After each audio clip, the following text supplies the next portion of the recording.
Loin de la colère des ouvriers, les équipes d'Emmanuel Macron à Amiens ont opté pour une autre stratégie. Elles ratissent le centre-ville et n'ont pas l'intention de se rapprocher de l'usine. Le programme de Monsieur Macron. Voilà. Nous y retrouvons Jean-Christophe Loric, en plein tractage. Vous êtes déjà allé tracter sur le parking de Whirlpool? Je trouve que c'est déplacé d'aller sur le parking de Whirlpool distribuer des tracts pour récupérer la misère humaine, la difficulté des gens. Ça j'en peux plus. Le FN y va. Oui, eh ben, grand bien lui fasse. Nos questions finissent par l'agacer. Alors, l'adjoint au maire va nous montrer qu'il se bat lui aussi pour les ouvriers de Whirlpool, mais en coulisses. Là, je suis avec l'équipe d'envoyé spécial. Est-ce qu'il y aura une possibilité que je vienne faire une petite visite Rendez-vous est pris quelques jours plus tard à Paris, avec un repreneur potentiel que Jean-Christophe Loric veut nous présenter. Le lavoir moderne, une start-up qui lave votre linge et vous le livre à domicile. Ils veulent s'agrandir, et vite.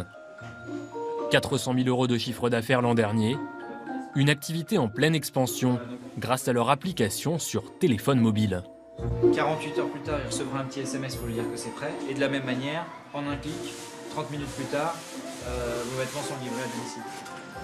Dans leur blanchisserie, une quinzaine de salariés pour l'instant. Mais ils cherchent un nouveau site pour installer leurs machines. Et ce pourrait être celui de Whirlpool. À Amiens, les loyers sont moins chers et il y aura sans doute des subventions. C'est une technologie d'aquanettoyage, un procédé à base d'eau et de produits biodégradables.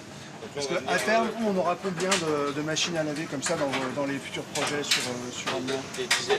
Des dizaines. Dans un premier temps, ils proposent de reprendre un tiers des ouvriers de Whirlpool, une centaine de personnes.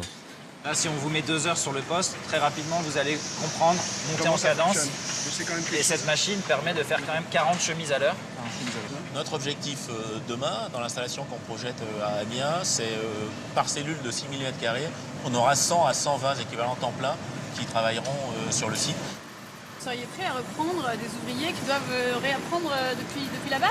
Bien entendu, leur âge et ce qu'ils ont fait avant, c'est pas du tout un obstacle pour nous. Au contraire, parce que le fait de ne jamais avoir été dans ce métier est une garantie pour nous qui seront totalement perméables au process qu'on a mis en place.